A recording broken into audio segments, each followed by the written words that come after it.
kobeba elema bondela Yesu aza na bomoi Okolonga ndenge ninyoko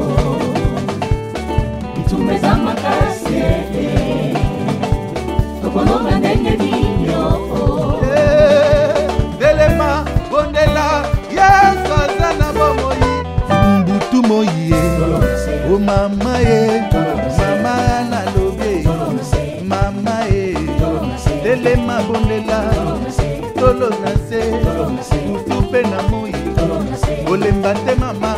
Shalom, nous sommes à www.tolonacé, ici à Tolonacé. Nous rachetons les temps car les jours sont mauvais. Jésus-Christ revient bientôt. Koloye soit pambola bino, bien aimé, oui, maman Tolonacé, maman Anne Kalambay, moi si à Mokondi, ce qui a yeli bosona bino, ayaka kako sepelisa bino ayaka na makambo bien. Mais lelo na izanga mon côté, nazana invité na ngai, na yambeli bino notre sœur, la servante de Dieu, maman Laurette Kabouikou. Awuti na mboka Lyon, tolingi to soana maman Laurette. Maman Laurette azo sala album na ye, azana na single oyo nzembo esi ebimi ezo ningisakini na ndenga mukete na ebite so na poto esi ekomi yango tolinga to yeba maman Laurette awuti wapi abandi ndenge nini po awuti likolo akiti na seto ndenge nini zala branché Gladys Lukoki molongi ya Nzambe partager message ma chérie. Et ça moyen oyo ozo sala évangélisation pour na musala ya Nzambe. Shalom maman Laurette. Shalom maman Anne. Shalom ma chérie. Na sepeli pena ko ya mona plateau Tolonacé. Na sepeli outi musika na kanza écoute invitation na ngai oko yamba yango te na lingai pena se présenter liboso abana ya bandeko nyonso to ba bien aimé ya Tolonacé ba yeboza nani outi wapi. Si Okoma est-ce que se présenter au Taliban pour se présenter? Shalom peuple de Dieu, c'est votre servante Sœur Laurette. Tout d'abord, je remercie l'Éternel des armées, car sans lui, il n'y aurait pas ce moment avec notre servante Maman Anne, car c'est lui le Dieu du temps et des circonstances. Donc avant de commencer, de me présenter, je veux d'abord qu'on remercie l'Éternel. J'invite Maman Anne à fermer les yeux pour que nous puissions prier d'abord. Pour l'ouverture de ce moment, vous aussi qui nous regardez, je vous invite aussi à partager ce moment avec nous, dans la présence tout d'abord du Saint-Esprit. Fermons nos yeux et prions ensemble, remettons ce moment entre les mains de notre Éternel. Éternel de tes armées, Père, toi qui es le Créateur du ciel et de la terre, Seigneur. Merci Père éternel, car par ta grâce, par ta volonté, Seigneur, tu as fait qu'aujourd'hui, Seigneur, nous puissions encore nous rencontrer, moi et ta servante, en ce lieu, ô Jésus de Nazareth. Seigneur, nous savons qu'avec toi, rien ne se fait hasard. Tu avais même écrit déjà cet instant dans le livre de souvenirs, Seigneur de Tout-Puissant, que ce moment allait t'arriver, ô Dieu de gloire. Seigneur, nous ne sommes pas venus ici, Seigneur de Tout-Puissant, pour nous montrer pour quiconque personne, mais c'est pour ta gloire, Seigneur de Tout-Puissant, que nous sommes réunis, Seigneur, en ce jour, Seigneur Dieu, pour parler de ton saint nom, pour parler de ta gloire, ô Dieu de gloire. Car tu as dit dans ta parole, tout ce que nous devons faire, que ce soit pour ta sainte gloire seulement, au nom de Jésus. Je laisse ce moment entre tes saintes mains, Seigneur. Que ton esprit prenne contrôle de toutes choses. Que ton esprit nous guide, Seigneur, du début et à la fin, puisque toi qui es l'alpha et l'oméga, Seigneur. Accompagne-nous, Seigneur de Tout-Puissant.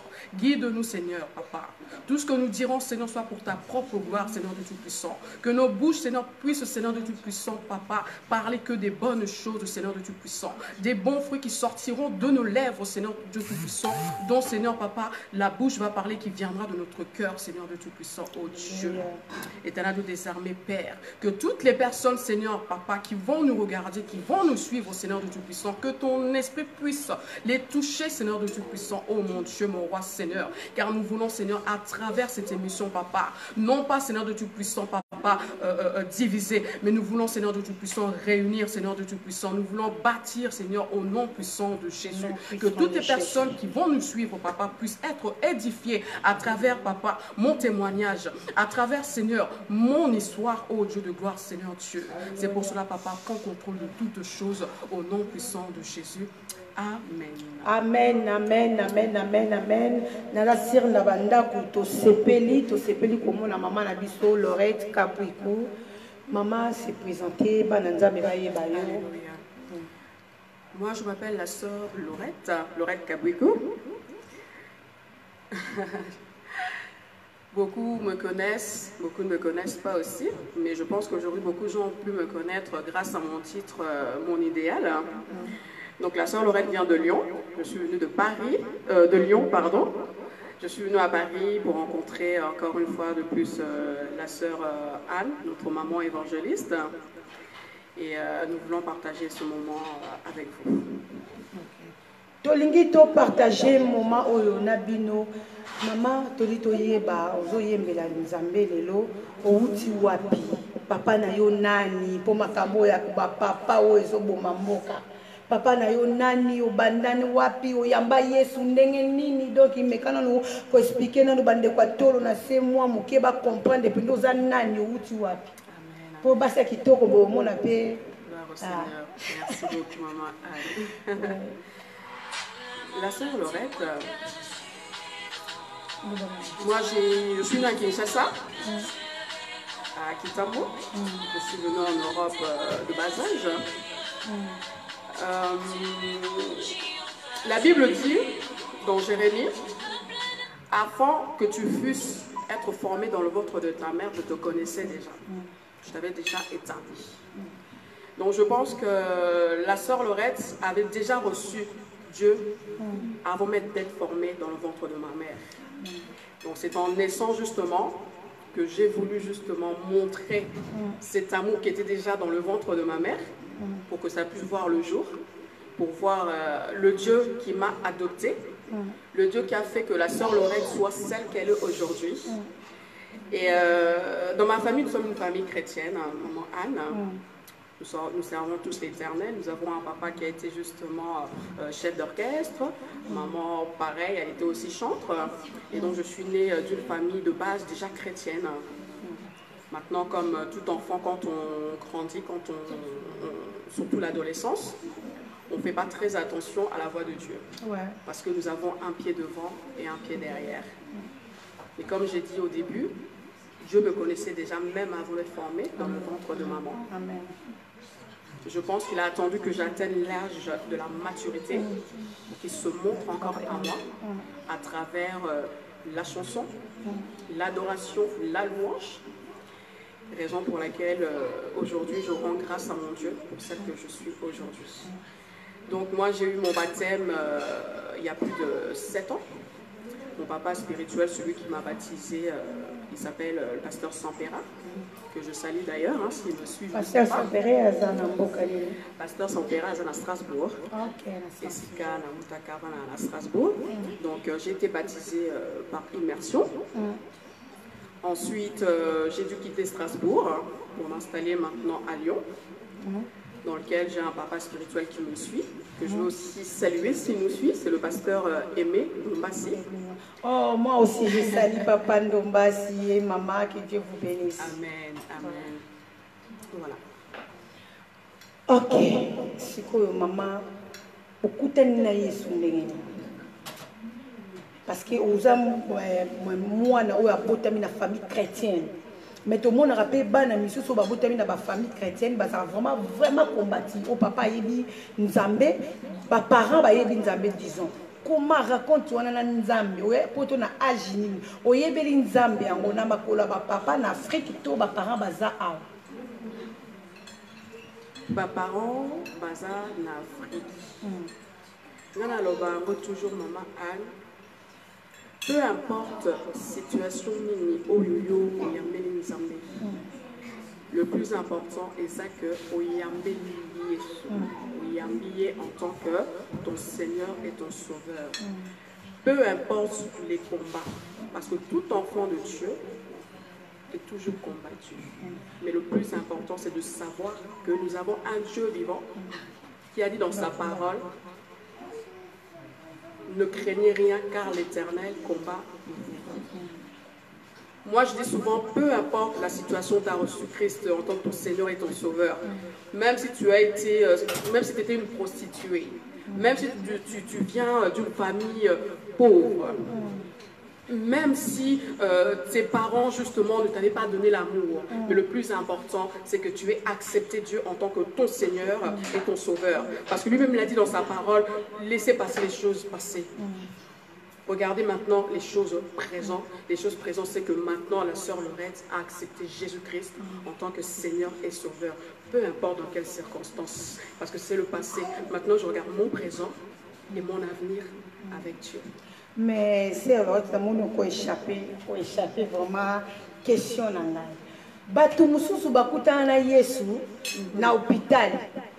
Abeli maladie telle qui m'a cassé soutien nzambe ye lokola biso baba oyo mususu kuta na Yesu Masia na beli maladie empêché na beli liboma la commencer ba dépression na moni esika okendo luke secours ezate na tingambi na nga na Yesu. Batu mususu pe bakutana na Yesu Masia peut-être na prison. Donc mutu azaka na histoire na ye no yebisa penda ba peuple ya tolo na se o bazolanda yo en direct na tolo na CTV o ba pe ba kolanda yo bien aimé na Facebook o circonstance ni pour moi c'est kitoko boy po ça la batu mususu ba na nga na kitoko na osela nzambe ti donc kitoko na nga yango wana nde epesa nga nyonso mais batu ba olanda biso so na kosi na lobim na kosi mais oza kitoko oza la batu mususu kitoko na ya tiango na ba bêtise. Mais étant que moi si kitoko boye maman Hollande okutela kina Yesu na circonstance ni faut battre la nzoto na yo o battre la kitoko na yo c'est ça question na moi. D'accord, merci beaucoup maman Anne pour la question. Na mon maman nazo assistant vena ayeba. Donc non se reprendre mon pied. Avant na koma o nazalelo nzamba yeba kinga déjà na libot na libo avant même notre maman nanga. Et ça obligatoirement, te oyamba Yesu dans des circonstances on va dire atténuantes. Non, au yamara Yesu parce que c'est le temps pour toi. Comme je dis, moi j'étais déjà établie depuis le ventre de ma mère. On a tous une phase dans la vie, la croissance, la maturité et la majorité aussi. Et on attend aussi l'âge adulte. Amen. Je pense que Dieu s'est manifesté en moi en attendant l'âge adulte, que je prenne la maturité. Mais il n'y a pas une circonstance de maladie, de pauvreté ou quoi que ce soit. C'était simplement le temps pour moi qui était venu justement de servir l'Éternel. Et sentiment on est là qui est comme ça. Nana teya qui au premier muta teya qui au Yesu Masia zaki nana. Sentiment là et banaki ndengo lobi sentiment Et ça sentiment il faut on désir on appelle ça désir en français. Pour ça les Yesu faut pour ça moko boé. Pour ça moko boé et matana katina yo pour ça les Yesu Masia tu vois. Donc nana teya qui au Yesu. Pour comprendre que Yesu aza nzela bon moi kimia. Sentiment là et ben là qui est déjà de bas âge de quoi parler à biso mais ben nous refait à biso photo la madame. Amen. Maintenant atteint l'âge adulte comme tout le monde j'allais à l'église. J'ai commencé par l'adoration et la louange en chantant en tant que chantre. Donc bandi koyeba mboka. Depuis mon côté, on a avec moi à l'âge déjà de 11 ans. Je me rappelle quand j'habitais encore à Paris, je fréquentais une église chez le pasteur Moquet, à l'église L'Arche de Paix à Saint-Denis. C'est là que j'ai fait mes premiers pas de chant avec la sœur Maggie. Voilà. Et c'est à partir de là, plus j'avais l'amour d'adorer, de louer Dieu, c'est là que justement Dieu s'est encore manifesté plus puissamment encore en moi et ça m'a vraiment donné envie de lui donner, de lui consacrer toute ma vie. Okay. Mais batimusu balobaka bongo na izo yemba na yemba ka adoration ce ko sala ta eloko moko boye moi adoration mo na acapella pour bateau bazolanda biso ba comprendre vraiment que la grâce de Dieu est sur toi. Amen amen. Nzembo yo sepeli kaka. D'accord. Et ça nzembo na mingi ya papa Matou Samuel. Fotela bango ko ba mona. Na bolingo yo na makasi yo Yahweh kangolanga Yahweh kangolanga na bolingo yo na makasi na yo Yahweh kangolanga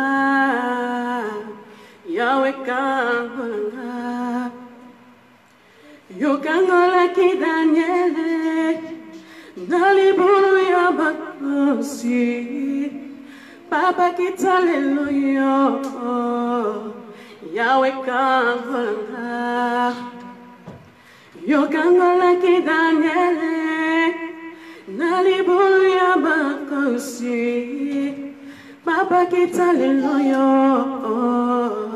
Yahweh kangolanga Mosusu te seyo Namo moi nanga kaka seyo Mosusu te seyo Namo moi nanga kaka seyo Nayebete ozali Ozali nanga molanga ozali Nayebete ozali Yomusungi nanga Amen. Amen, amen, amen, amen. Bien aimé, mon lit, mon sang, tu peux la sentir. Hier, au pena, na mukili tolo babla, ma chair de poule, na sentir penda. Mais en tout cas, ozo yemba. Ozo yemba na nguya nzambe ya. Ozo yemba penda. Sikoyo projet na yo. Donc na mon idéal. Ezaka ka nzembo moko to no sala pe album de baninga nyoso basala kubi osuki ka na nzembo wana chaque année au bandubisa nzembo moko projet no ezani. Merci Maman Anne pour cette question. Projet Nanga, c'est Dieu qui va décider.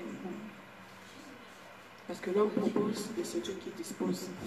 En sachant que single O n'a sali mon idéal, n'a sali un peu dans ses sentiments. Ils ont combien de chansons? Pour l'instant, on a 3 chansons. Mais mon côté, déjà, ils ont les cas sur YouTube, B1 en Afrique. On va voyer déjà on a titre mon idéal. Donc Shawana nalinga qui en fait na salle on CDT nalinga qui kaka et les gars dans les réseaux sociaux.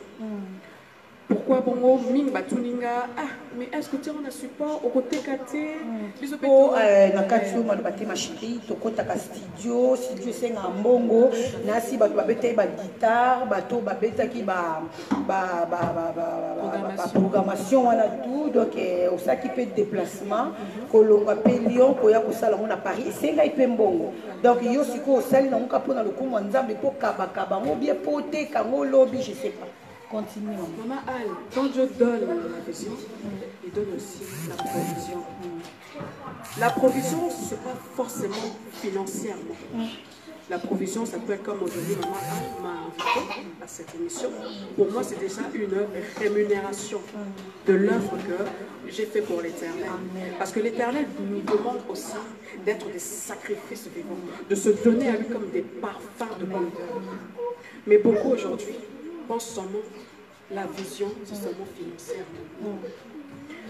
Pourquoi je n'ai pas voulu vendre le CD? Parce que mon idéal, ce titre-là m'a vraiment été inspiré par notre Seigneur. C'est vrai, j'adorais, je louais les chansons populaires. Je n'ai jamais eu cette grâce auparavant de pouvoir écrire. Pourquoi? Parce que je n'avais pas encore l'inspiration, néanmoins cette sagesse. Comme vous avez dit, chaque chose a son temps.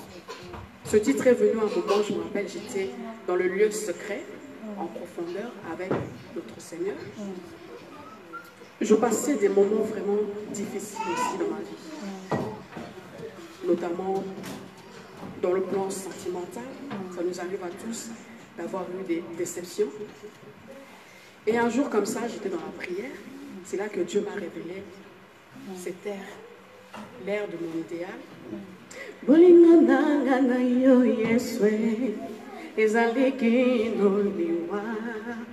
Donc quand on dit Bolingo Nanga Nayo Yesu ezali kino liwa. Donc c'est-à-dire notre amour, donc l'amour entre toi et moi, ça n'a pas de fin. Nalukana nili susue Ozanyo soyanga Bolingo Nanga Nayo Yesu ezali kino liwa Nalukanani lisusuwe ozanyoso yanga. Nakoluka susu nani. Il est mon idéal. Azali idéal Nabiso. Azali le mari idéal.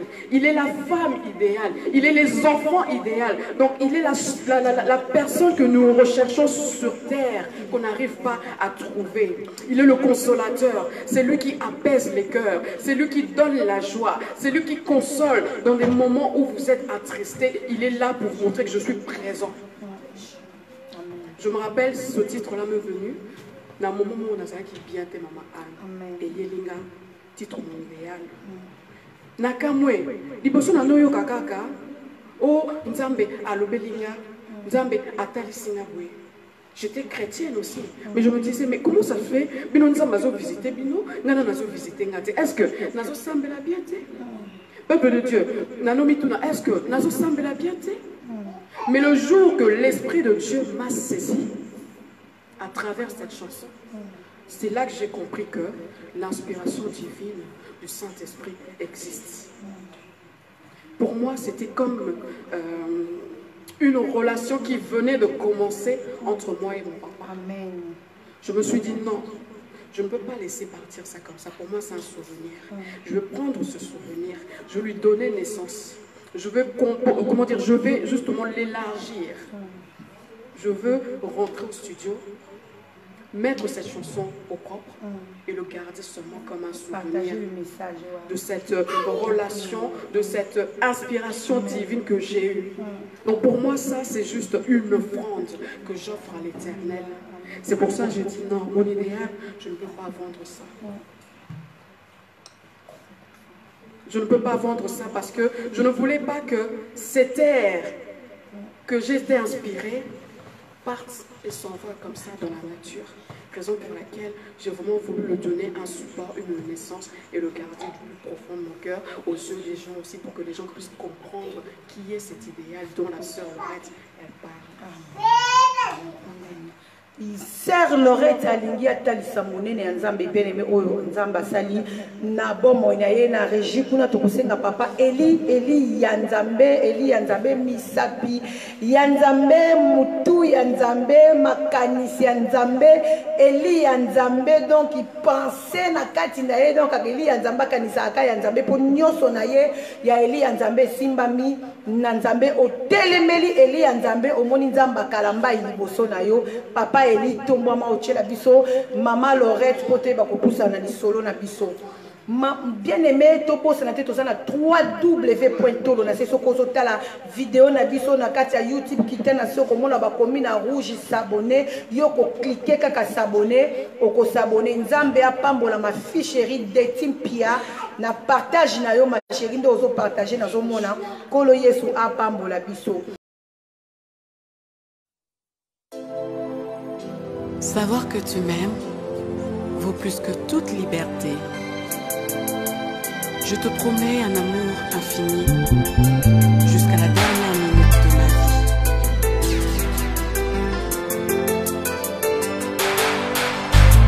Tu es l'amour de ma vie, je t'aime à l'infini. Oh yeah, Yahweh. Tu es l'amour de ma vie, je t'aime à l'infini. Olingo nanga na iyo Yesu,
kosana na yeba kombo wana oyo tiaki idéal wana eyaki na révélation to na makanisi kaka na baétat oyo ozalaki nango to ndenge parce que ma parole et tout c'est le Seigneur qui t'avait inspiré. Le nom aussi qui est pour Tchango idéal. C'est là qui c'est inspiration à Saint-Esprit parce que la Bible dit Dieu parle tantôt d'une manière, tantôt d'une autre. Merci maman Anne. Effectivement, c'est là qui est vraiment inspiration du Saint-Esprit. La vie mais kolala kolamuka kosolana molimo na nzambe koluka nzambe kokutana na pe suna ba problème c'est fongola kasuma yino donc nzambe vraiment apambola bino nyonso ba bien aimé bocha ba j'aime ba bien aimé oyo bozo komela biso pe ba bien aimé oyo bokotala pe ta mususu vidéo oyo après mais ma chérie message nini capital oyo yo memeli peuple nzambe o bazotala yo na www.tolonase ya monde entier eloko nini soko linko yebisa bango vraiment fungoela bango motema oyo ko yebisa bango lelo message car na yeli il faut tous aller na bolingo parce que Jésus Christ a sa amour a sa bolingo parce que bolingo muté botsaka et botaka l'unité le pardon il y a un message na yeli vraiment na tango lelo o que les autres des peines à titre na mon idéal donc c'est bolingo l'amour Sœur Lorette abetaka ba concert to vrai kaka na église na yesika sambela ke papa et mendo mbasi na Lyon ou bien azana ba projet lobby ya ko beta concert ou bien azaka pe ba kokipe ko inviter yo na ba pasteur mususu ba kolanda biso ba ko sepela pe ba bi andeko wana molimo na nzamba toucher nga na inviter est-ce que porte ko zala ouvert ou pas ezana ba projet mo wa concert ba ko inviter yo quoi. Merci maman Anne. Projet à l'heure actuelle, c'est vrai, sœur Lorette a une église, mais les lots, je suis ouverte dans toute proposition. L'église, na yo comme l'église n'a comme l'amour eau de vie, na Katia Lyon, et pas pasteur Aimé Domas. Ba peuple Lyon surtout ya Nzambe ya église Lyon l'eau de vie et pas ya papa Aimé Domas sikolo Yesu apambola bino. Sikolo na ye marapé na sala rapé ba intervention ba prestation na ba séminaire na ba campagne pe mais projet ya kosala concert ou quoi que ce soit pas encore né na ce moment a nzambe otape sala déjà natika nzambe mutakide mais lelo soki eza na projet ya nzambe na vision ya nzambe et que différents églises communauté, assemblée, et bien Seigneur Sœur Lorette, aïe aussi la prestation, adoration, louange en tant que chantre. Maman, ce sera par amour du Christ. Parce que nous formons tous un seul corps et nous devons tous nous soutenir pour l'œuvre de Dieu et pour l'avancement de l'œuvre de Dieu. Donc si c'est dans le projet de Dieu, bien sûr, j'irai avec plaisir. Que Dieu vous bénisse, Ndekondi ya singi, Ndekondi ya zingi, biso peto lingi yo na bolingo nzambe kolo Yesu apambola yo kaka ndenge ozwi tana yo Ndekondi ya zingi ozotala biso Yesu Masiya apambola yo. Mais maman to lingi to tuna, tobi osana 3 chansons. Les 3 chansons to yembi déjà l'idéal, est-ce que vous pesa biso des chansons wana ko yemba ngata moi 2 secondes, attends-moi 3 secondes pour et quand tu as déjà na mito abana nzambe pour mukolo ta musuba komona ngona YouTube lokolo do bimisa no ba célébrer et ça vraiment pour na côté kate mukolo ba komona ngo et ba se rappeler na journée à lelo. Ils ont mis à part mon idéal, na zona petite proposition au na route na studio mais na Paris awa. C'est un mon idéal, mon rédempteur. Mon rédempteur pourquoi? Maman Anne, est-ce que vous voyez par cœur, il y a des moments où Nzambe il a vraiment à éloigner notre son pour y moko à son contrôle y avait na yo. Mais si vous avez un discernement, on peut comprendre monter. Nga ndembo elandi on appelle ça comme mon rédempteur. Na yaki ko comprendre que Nzambe azana posa na nga moko. Ana comprendre na posa na nga moko na salela ye. Na nzela ya kosalela ye wana nazuba mikakatano ebele. Ma an eza facilité ya kosalela nzambe soki oza soutenu dire.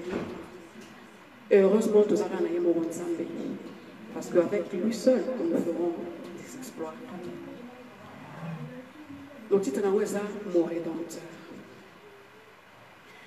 Quand tout le monde m'a tourné le dos, lorsque les gens m'ont rejeté, même quand les forces m'ont lâché, Seigneur, c'est là que tu t'es levé.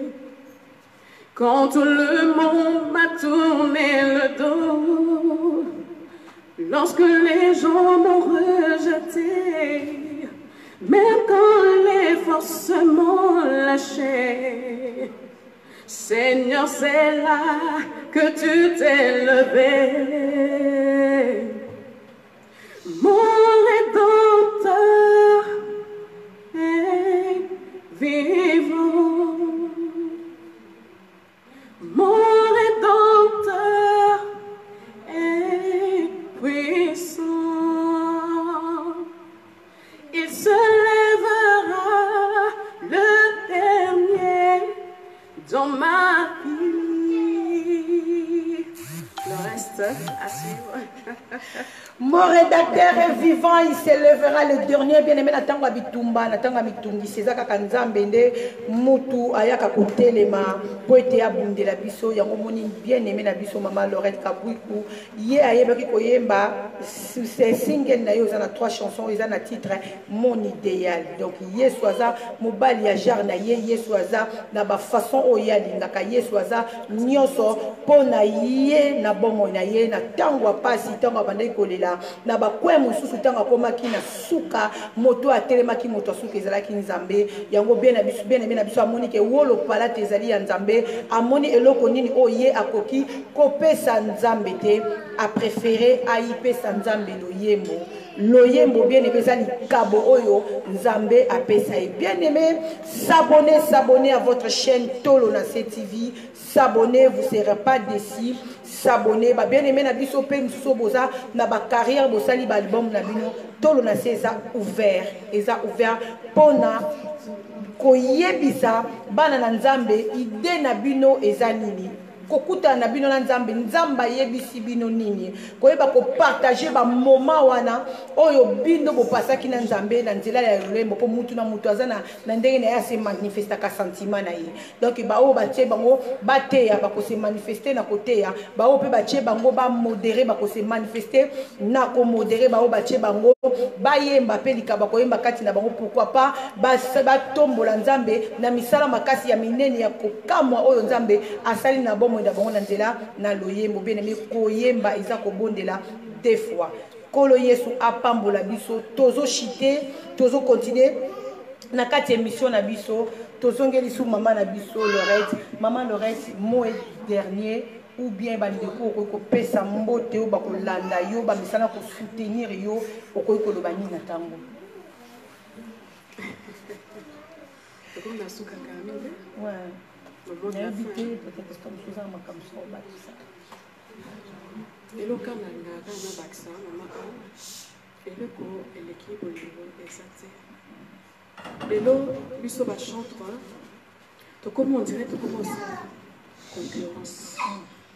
Que le meilleur gagne, que le meilleur réussisse, que le meilleur a percé. Mais toujours pour ça, est-ce que nous avons bien biso, alors on a poussé les meilleurs. Amen. Et le biso ba chanteur, c'est comme une rivalité. Toujours pour ça, unité, toujours pour ça, bolingo. Toujours pour ça que la gloire appartient à Dieu. Que Nzambe appartient à la gloire en Haïti. Message à ce qu'on a compris ça, surtout dans le biso ba chanteur. Mutu nyonso abengami azala adorateur et chante. Mais la Bible dit l'heure est venue pour des vrais adorateurs. Je répète, pour des vrais adorateurs qui adoreront en esprit et en vérité. Mais le lot tout ça c'est pas adorateur, tu sais. Tout comme un chanteur. Pourquoi? Parce que tout ça c'est star. Pas musical. Voilà, tout ce que tu as là, basta. Tout ce que ça la makamde disco batamokili, awa, nase. Tandis que la Bible dit, vous reconnaîtrez la différence entre ba oyo basali la kanga, na ba oyo basali la kanga ti. Mais toujours pour la maman Anne, seule star, ezakaka Yesu Christo ye moko. Nani karana loba e ya no moko na kati ya Biblia. Oyebi prophétie ya Nzambe et pour la rater. Donc, tout ça n'a été bien, tout ça va chanter, va adorateur, mais toi va star. Seul star, il y aura un Nzambe. Parce que l'or et l'argent lui appartient. Le succès lui appartient. Lui seul a la capacité de t'élever. Ne cherche pas ta propre gloire. Ne cherche pas à t'élever. Laisse Dieu te guider. Donc, message à Souka Maman Anne, on a coupé ça sous l'élo, et ça que Toye Melanzambe n'a pas solo comme des vrais adorateurs au Yazoluka. N'a pas solo ana linga moninga na yo, soutenir pe moninga na yo, parce que la Bible dit que les forts soutiennent les faibles. Apôtre Paul a le baki que te faire passer l'intérêt à meninga avant l'intérêt à bisomoko. Yango ngana lobi bandeko nanga baninga nanga ba frère nanga ba sœur nanga tolingana na bolingo ya solo to la placité pour nzamba kota la popularité te nzambe akota la onction na yo te nzambe akota la te ko sala kombo nzamba kota la oyo yo humilité oyo za nango na mosala na ye. Il y a le que l'équité ça pour y avoir tout pour y avoir. Tous en bolingo, na bomoko, na soutien. Et c'est très important dans l'œuvre de l'Éternel parce que nous formons tous un seul corps. Sauf pour monde que corps, moko ni pour monde que membre moko, les gens malades, boya bosso. Donc il n'est plus sur le longo parce que toujours l'inhabition nous surtout hérité le royaume des cieux. Tous en pas égoïste. Nzamba otala te que sœur Laurette ayebani lelo o ala mulo ayebana bandaka la sala kombo otala te que un tel ayebani lelo nzamba tala succès wana ti oyo bino bozo mona za 1 et pas nzamba za 10 à l'équipe bino amen oyo bino bozo kitisa nzamba zo tombola oyo bino bozo pesa valeur to bino lo mbongo tina teza na tina vaut mieux la fin d'une chose que son commencement. Les derniers seront les premiers. Il y a un message dans la pesa maman surtout comme la souka tous à venir tous se soutenir pour bilobi bien sûr Laurette on doit bilobi bien sûr Laurette et ça nzambe moko to négliger tout nakati yote mama Laurette mutayebi kaka bomo ya moto ezaka nzambe apambola papa Aimé Basse o azana biso elongo na direct aza kolanda biso nzambe apambola ndeko Jeannette. Bonjour aussi monsieur Jeannette ma sœur Jeannette s'il vous plaît o yayebi ko yeba pe ko saluer biso ba bien-aimé nyonso to bozana ligne oyo bozolanda biso kolo Yesu apambola biso nyonso eza pona Yesu. Mama na biso alobi bien alobi asengi bolingo na kati ya bayembi bolingo ko se soutenir. Donc Bible yango moko elobi ete moto azangi bolingo akomona nzambe te loba frère Patrice to luki mokili to ekokuta mokili na église to luki église to kekuta église libanda. Donc Yesu asunga biso me ba oyo baza ya nzambe baza na bolingo kati na bango po Yesu masi aza bolingo. Maman Laurette na tout nos questions moko o répondre ngate o répondre peuple à tolo na si tala penda micro ya tolo na si. Maman Laurette lelo tozomona ba yembi ebele ba koti ba loge ba yembi ebele ba simbi ba kisi ba yembi ebele ba bandaki na nzambe bien mais lelo oyo so tobi to compter penda ta mususu ba yembi ya solo oyo penda bazo banga nzambe bazo tambola na gloire à nzambe sur 10 peut-être te retrouver 2. Est-ce que lelo maman Laurette soki nzambe ya lola oyo yo zo senga ye bolingo lelo atomboli yo Lukanzela Moussouste. Répondez à la plateau. Merci maman Anne pour la question. Nous répondons sincèrement. Sincèrement. Sincèrement. Poto solo mambo sincérité. Mambo nzambe za mambo bolingo za mambo sincérité pour nzambe mo kaza bo solo. Ce qui to lo ba bo solo nzambe o mema biso pe na ba dimension bo solo. Merci maman Anne. Je pense que ma question oyo opposée là. Et dépendant de la vision, je suppose. Les lots, tu causes à la dosa, ma chante. Mais, na loye mbonayo, ici bas, Nzambe a tio et ses canines. Mission aux années. Est-ce que Ozoyemba pour gagner des âmes? Est-ce que Ozoyemba pour guérir les malades? Est-ce que Ozoyemba pour quelqu'un comme mission on Nzamba tinyo na mokili? Et ça très important ya koyeba mission nini oyo Nzamba tinyo na mokili oyo. Parce que une façon koyebi mission oyo, mission na yo, regard na yo, et vous avez rapport na mission na yo wana. Mais ceux qui une fois osé la mission té, bien qu'Ozoyemba rapport na sentiment. Raison pour laquelle tout va y avoir un sentiment, un sentiment na bango moko, d'où la popularité, la gloire na bango moko, le succès, l'argent, eux les locaux même bango pas marabout. Mais si on dit que les foot et où t'as pas ensemble et qu'on dit mission ni nzamba tinda ici bas, on en a besoin ensemble à moi nous tout. On a encore répondre maman Anne. Pour donner une réponse concernant Céline Aminas Nassala. C'est vrai, le bas pour le Banakara Bongo, Banakara Bongo, Banakara Boy. Mais oh, il y a c'est Mamoutou, et ça va peut-être que l'obéisseur aurait fait à cause pour dérouter. Mais éviter Maman Anne. Mais dans le sein de Nzambé, peut-être dans ma casse, dans l'amour dans le quartier.